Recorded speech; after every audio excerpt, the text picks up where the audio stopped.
संतोष दूध डेअरीच्या 24व्या वर्धापन दिनानिमित्त उपस्थित सर्व शेतकरी बांधव भगिनी, जास्त वेळ घेणार नाही, थंडी थोडी वाटायला लागली, बरोबर आहे ना? 24 वर्ष झाली, म्हणजे मलाही कळलं नाही की काळ कसा किती वेगाने पुढे जातो. लहानसं लावलेलं रोपट आज 24 वर्ष पूर्ण करून या ठिकाणी 4-5 हजार लोकांचा जमाव शेतकरी जमवू शकतो. अशा माझ्या बहादर कार्यकर्त्याचा मला या ठिकाणी अभिमान आहे. मी संतोष बापू, अनिता बहिणी दोघांचाही या ठिकाणी मनापासून अभिनंदन करतो. कार्यक्रमाला उपस्थित असणारे कृष्णा महामंडळाचे संचालक आदरणीय माणिकराव सर, आदरणीय जयकुमार शिंदे, आदरणीय बजरंग गावडे, लक्ष्मणराव सोनवलकर, सोमनाथ यजगर, सोमनाथ गावडे, शरद झेंडे, विष्णुपंत गावडे, योगीराज साळुंखे, विकास आठवळे, गणपतराव पाटील, दिगंबर खुरंगे, कैलास खुरंगे, गणेश पवार, सागर ठणके, अमोल घडगे. आता यदा कदाचित कुणाचं नाव माझ्याकडनं घ्यायचं व्यासपीठावर राहिलं असल्यास मला क्षमा करा. उपस्थित सर्व बंधू आणि भगिनी, अनेक लोक कष्टातून पुढे येतात आणि जरा संकट आलं की मागं पडतात. पण मी संतोषामध्ये चिकाटी गेले अनेक वर्ष बघते. काम करताना संकट येतं, अडचणी येतात. त्या अडचणी आल्या की तितक्या पुरता फक्त संतोष 8 दिवस नाराज होत असतो, पण परत कामाला लागतो. मागची पंचायत समिती लढवली, थोडक्या मताने अगदी 100-150 मतांनी आपला पराभव झाला. पण पराभव झाल्यानंतर खचर संतोष करतो. सर्वसामान्यांच्या दुःखाचा आहे, करोनाचा आहे, या तुमच्या बांधकाम कामगाराच्या स्वरूपाने शरद आणि दोघांनी मिळून चांगलं काम या भागामध्ये उभं केलं. हजारो लोकांना त्यांनी दोघांच्या कष्टामुळे आज हजारो लोकांना लाभ मिळाला. मी इथं आलो तर अनेक कार्यक्रम या ठिकाणी करायला, मग बैलगाडी स्पर्धा असेल, क्रिकेटच्या स्पर्धा असेल, लोकांच्या मध्ये सातत्याने राहणारं नेतृत्व आणि कधीही कुठल्याही क्षणाला हात मारल्यानंतर ओ देणारं नेतृत्व आज संतोष रूपाने या भागामध्ये पुढे येत आहे. एका कार्यकर्ता मोठा होणं, माझा सहकारी मित्र मोठा होणं आणि त्याच्या मागे लोकांचा समूह, वयाने मोठी बरेच होतात, पण कार्यकर्तृत्वाने मोठा होणं आणि त्याच्या मागे लोकांचा समूह, हजारो लोकांच्या समूहाने साक्षीने या ठिकाणी येणं, ही काय सगळ्यांना जमत नाही. ती ठराविक लोकांना जमतात, ते यशस्वी होतात. ते म्हणतात ना, कोशिश करणे वालों की हार नाही होती.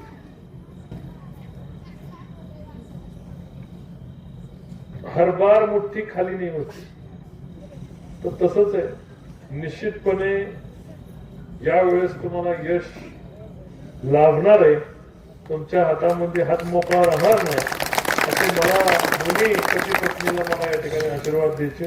तुमच्या कष्टाला यश येणार आहे. ते यश आणण्यासाठी माझे सर्व सहकारी आणि मी तुमच्या पाठीशी या ठिकाणी खंबीरपणे उभा राहणार. अनेक ठिकाणी दुधाचा व्यवसाय करणं सोपं नाही. दुधाचा व्यवसाय मी पण केलाय, सोपा नाही. दुधाचा व्यवसाय रात्र दिवसा कधी अडीअडचणीला एटीएम व्हावं लागतं. शेतकऱ्याच्या अनेक अडचणी असतात, बाळांतीन असतं, दवाखाना असतो, मयत असतं. अगदी त्या ठिकाणचा तुम्हाला उद्या होणारा नामकरण घरात असेल तर त्याचा लोड सगळा डेअरी चालकावर येतो. संतोष बापू अनेक लोड होतो. प्रसंगी स्वतःच्या नावावर कर्ज काढून सुद्धा संतोष बापूंनी त्या ठिकाणी लोकांच्या सुखदुःखामध्ये उपयोगी पडले. मला माहिती असं काही खिशात काय पैसे नसतात, पण 4 रुपये मागितले तर 2 रुपये देण्यासाठी, कारण डेअरीचा धंदा 4 महिने चांगला चालतो, 8 महिने गाळात असतो. बरोबर आहे ना? 4 महिने भाव चढला म्हणून आपण पार आंध्रामधनं गाय आणू, कर्नाटक कोलारमधनं गाय आणतो. गाय आणून इथं गायला एक पहिले येत होत नाही, तो दुसरा खाली टँकर भरून एक वेळ अशी असते, टँकर नेहला माणसं येतात. दुधाचा टँकर न्यायला माणसं येतात आणि एक वेळ अशी असते की टँकर बनवलेला असतो काहीतरी कारण सांगून टँकर बाहेर काढला जातो. पण टँकर दूध नको असत. त्यामुळं चंद्र सूर्य अमावस्या पौर्णिमा तशी ही ह्यो दूध धंदा आहे. आणि ह्याच्यात टिकणं, ह्याच्यात टिकत दुधाचं टिकल तो राजकारणात समाजकारणात टिकल्याशिवाय राहणार नाही. मी टिकलो का नाही? पडलो झडलो अडचणीत आलो टिकलो का नाही? लोकांच्या उपयोगी पडायचं कमी पडलो का? खिशात असू नसो उपयोगाला पडतो का नाही? सुखदुःखाला पडतो उपयोगी पडतो का नाही? आम्ही 10,000-20,000 कधी कशा उभ्या केल्या काय केल्या खिशात असू नसतो. लोकांच्यात राहायची सवय लागली का नाही की मग माणसाला डेअरी वाढेल तर कर मग. साखर कारखाना 6 महिन्यात एकदा चालतो पण डेअरी दिवसात 2 वेळा चालते. ते दूध असं आहे की त्याला ऐकलं नाही तर दुसऱ्या दिवशी मालकाला ऐकते. आणि असे ऐकल्या गेलेले मालक मी अनेक बघितले. दुधाचा नाद खुळा नाद आहे. बैलगाडीचा नाद एखाद्या वेळेस बैलगाड्या स्पर्धेचा नाद करावा जुगाराचा नाद करावा पण दूध धंदा चालवणं हे अवघड आहे. त्यात 24 वर्ष चालवलं आहे. 24 वर्षाच्या एवढ्या यशस्वी वाटचालीनंतर तालुक्यामध्ये संतोष तुझ्यावर कुठलीही जबाबदारी पडली तर तू निश्चितपणे चालते. मला दिल्लीत जबाबदारी दिली मी पार पाडली. त्यामुळे तालुक्यात कुठली जबाबदारी कुठेही दिली तर पाया उभं काम दूधवाला करू शकतो म्हणा. शेतकऱ्याला माहिती किटली भर दूध असलं 10,000-20,000 तर लगेच मिळतात. एटीएमच आहे मिळतात का ना 10,000. आणि ती कधी ती फिटत नाही तो दुसरा आपला असतोच अर्ज. डेअरीचा ऍडव्हान्स कधी फिटत नाही. आणि फिटायला लागला चुकून फिटायला लागला की मग किटली दुसरीकडे बसली मग समजा सांगते ते खरं पडतंय का नाही. काय लोकांच्या मी अशा काळात बघितला की काही लोकांच्या घरात शेपूट नाही पण दूध आहे. अशी बी लोक बघितली त्यांना बी ऍडव्हान्स घेताना बघितली. घरात नाही शेपूट बघायला तर डेअरीच घावा मिक्सर घावा काय असतं सगळं बरोबर आहे. म्हणजे लोकांनी कृत्रिम गायी पाळल्या म्हणतात तालुक्यामध्ये बघितल्या. प्रामाणिकपणा नंतर टेस्टिंगची सिस्टीम आली बाकी सगळ्या प्रोटीन आलं बाकी भांगड्या आता कमी झाल्या असं समज समजतो. आता शिफ्ट वाढले तसं समजतो. मला आता 10 वर्षात काय माहित नाही कारण 2018 पासून डेअरी धंद्यात नाही. आज 26 आलं मी 8 वर्ष तर मी डेअरी धंद्यात मला काय माहित नाही. पण मी 24 वर्ष डेअरी धंद्यात काढलं त्यामुळे डेअरीतलं सगळं माहिती. पण आता काय चाललंय मला माहिती की तसंच जसं त्याच्याकडे शेपूट नाही तो किटली घेऊन येतो तसं राजकारणात बी असतं. ज्याच्या मागा माणूस नाही तो बाजेला पुढे सांगतो असं केलं पाहिजे तसं केलं पाहिजे जिथे केलं पाहिजे इथं आला पाहिजे तिथे गेला पाहिजे. तुला गावात परत येत नाही घरात बायको प्रत्येक बाजेला आमच्या डोक्या बसलेला असतो. आता मग कसं आहे काम करताना अनुभवाने माणूस शिकतो. आता समोरनं कुत्र येत असतं चालत तर ती चाटा येते का चावा येते आम्हाला लगेच कळतं. आणि बडीशेप दिली जेव्हा बोलवलं बडीशेप दिली की लतीभाई आम्ही एकमेकडे बघायचो. कानात जाताना सांगणार जरा ऍडव्हान्स बघा. त्यामुळं मी नेहमी कोणाच्या जेव्हा गेलो की बडी काय खायची कारण बडी तर कानात सांगणार ऍडव्हान्स बघा. अशी परिस्थिती आहे. त्या परिस्थितीतनं राजकारणातली मोकळी शब्द आणि हे कृत्रिम ज्यांच्या मागे माणसं आहेत ती माणसं समोर दिसतात. ज्यांच्या मागे माणसं नाहीत ती कृत्रिम खुळखुळा आहे. तालुक्यात कोणाच्या मागे माणसं आहेत दिसतात ना. आज 10,000 माणसं होती तिकीट मागाय होती का नाही. 10,000 माणसं होती नुसती तिकीट मागाय. मग आता मत पोट्याने मत मोजायची नुसती कार्यकर्ते 10,000 माणसं. त्यामुळे ज्याच्या मागे माणसं ही दिसतं ज्याच्या मागे माणसं नाही तो खुळखुळा आता तालुक्याला दिसणार आहे. दाखवणार का नाही खुळखुळा तिथं आपण काम करतो संतोष, आपण पाणी आणण्यासाठी काम करतो, समोरचा रस्ता करतो, गावातला रस्ता करतो, मैतीला जातो, लोकांच्या अडीअडचणीला जातो. गावामध्ये आपल्या तालुक्यामध्ये मुलगी शहीद झाली, आपला घराचा पोरगा शहीद झाला तर त्याच्या मुलीला दत्तक घ्यायचं आपण काम करतो. आपल्याला बी पुरी, 2 पुरी, एक बाहेर आहे, एक इथे, पण 2 पुरी, तिसरी पोरगी दत्तक घेतली म्हणून काय बिघडते का? जबाबदारीची जाणीव आपल्याला ह्या व्यवसायामध्ये शिकायला मिळाली, अडचणीत शिकायला मिळाली. माझ्या तालुक्यातनं आता मला माणिकराव सर सांगत होते, लक्ष्मण सनोलकर मानव सांगत होते, 150-200 पोरं आर्मीमध्ये गेले, 200 पोरं देशाची सेवा बाजवायला गेले. मोठी गोष्ट, त्या सर्व मुलांना ज्यांनी आर्मीमध्ये गेले त्या सर्व पोरांना माझ्या शुभेच्छा. आता आम्ही पण 40 ओलांडलेली, 45 ओलांडली, तेव्हा आशीर्वाद द्यायचा अधिकार आम्हाला बी आहे.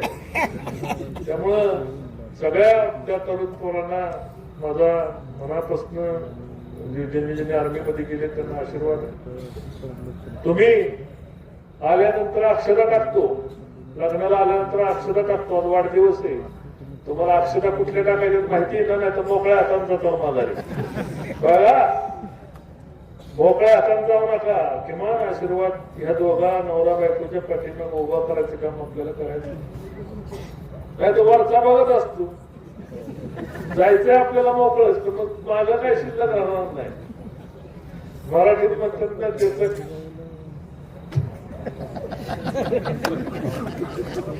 त्यामुळं बापूच्या पाठीमागं, बापूच्या डोक्यावर हात ठेवायचे, तुम्हाला सगळ्यांना काम करावं. बापूचे वडील या ठिकाणी पाठी खाली बसले, या ठिकाणी जे मोठे आहेत त्यांनी वडिलाची भूमिका बजावायची, तरुण आहेत त्यांनी भावाची भूमिका बघायची, लहान पोरगा बापूच्या वयापेक्षा त्यांनी मोठ्या भावाची भूमिका बजवायची, सगळ्यांनी बापूला ताकद द्यायची काम करायची. बघा नुसतं, नाही तर काय होणार, मोकळं खुर्च्या भरू नका. पोरगा आता पुढे आले, सानिध्यात आले, यशस्वी करण्याचं काम तुमची आमची जबाबदारी आहे का नाही? बापूला बापूच्या मंडळीला आशीर्वाद देणार का? हात वरती करा. आवाज इकडून लय जोरात आला, इकडे बरोबर आहे ना? त्यामुळं तुम्ही ताकदीने आशीर्वाद देता. बापूच्या माग माझ्या अनिता वहिनीच्या पाठीमाग ताकदीने आशीर्वाद देतात, अशा अपेक्षा धरू का? बघा, पण नुसतं आशीर्वाद देऊ नका, तुमच्यावर हम कपडे लेके भागते. तालुक्यात तशी मी सवय, मला पाठवलं तिकडे माड्यात काम करायला, मला वाटतं 70-80 मताचं लीड पडेल, तालुक्यातला पोरगा उभा आहे. बघितलं तर 17-18-20 मताधिक्य मिळालं, आलो माघारी. आता निदान गावातल्या लोकांनी माझ्या वेळेत झालेली जी काय घटना असेल ती घटना या तरुण पोरांच्या पाठीमागे करू नका. हिंदी पिक्चर मध्ये एक डायलॉग बघितलाय मी, पोरांना तरुण पोरांना मी सांगणार आहे ना, तो मी परत सांगतो, बोलू का?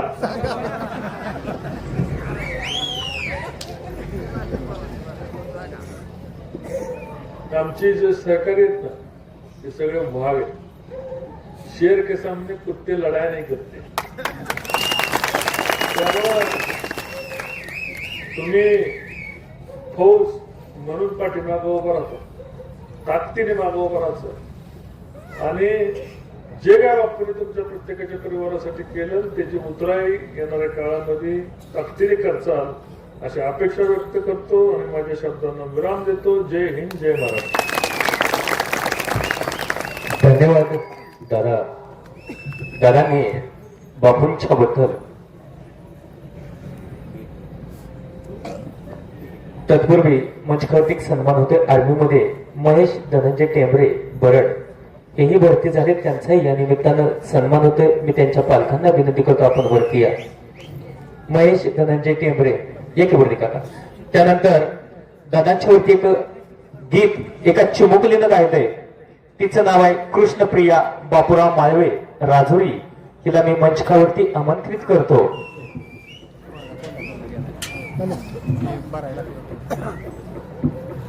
जोरदार टाळ्यांच्या गजरात स्वागत करा महेश धनंजय टेंबरे बरड आर्मी मध्ये भरती झालेले आहेत त्यांचे चिरंजीव त्यांचा सन्मान या निमित्तानं होतोय. धन्यवाद. मी सर्वांना सूचना करतो आपण कृपया स्थानापन्न व्हा.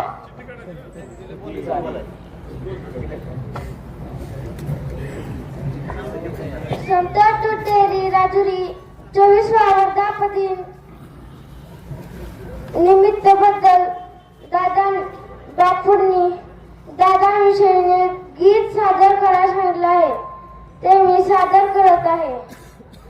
विजयी भव दिग विजयी भव रणजित दादा विजयी भव संतोष बापू विजयी भव विजयी भव दिग विजयी भव रणजित दादा विजयी भव संतोष बापू विजयी भव.